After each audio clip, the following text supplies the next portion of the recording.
Dinja biss it-tieni edizzjoni u diġà il-Malta Biennale rċieva rikonoxximent prestiġjuż. Malta fl-istess livell ta' destinazzjonijiet artistiċi stabiliti u ta' fama internazzjonali fosthom il-61 edizzjoni tal-Biennale ta' Venezia meqjusa bħala l-aqwa fid-dinja u l-25 edizzjoni tal-Biennale ta' Sydney fl-Awstralja. Din ir-rikonoxxenza waslet mill-pjattaforma diġitali Artsy, waħda mill-aktar segwiti fid-dinja fil-qasam tal-arti kontemporanja, ibbażata fi New York. Li nistgħu nagħtu għandna l-fuq minn 100 artist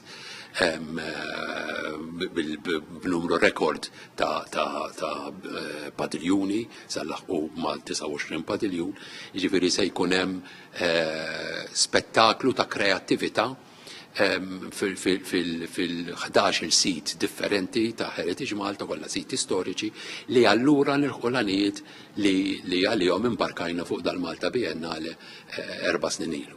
Jiġifieri meta aħna bdejna l-Malta Biennale kellna kunċetti ċari ġo moħħna, ridna dialogu mal-imoddi biex narfu iktar illum għalhekk l-arti kontemporanja, imma wkoll ridna li impoġġu l-Malta fuq il-mappa internazzjonali tal-arti kontemporanja. Il-Malta Biennale 2026 se tiftaħ bejn il-11 ta' Marzu u d-29 ta' Mejju. Is-siti ser ikunu kkonċentrati fil-Belt bħal Muża, l-Arkeoloġija u San Tirmu, il-Birgu bħal Sant'Angelo, l-Inkwiżitur u l-Armerija Antika tal-Kavallieri u anke Għawdex fejn se jintużaw il-Ġgantija, il-Mitħna ta' Kola u ċ-Ċittadella. Il-Malta Biennale 2026 se joffri programm vasta aktar minn 80 attività edukattiva għal persuni ta' kull età, kif ukoll 12 attività oħra binata mal-istess Biennale li qed jittella taħt il-patroċinju tal-President ta' Malta.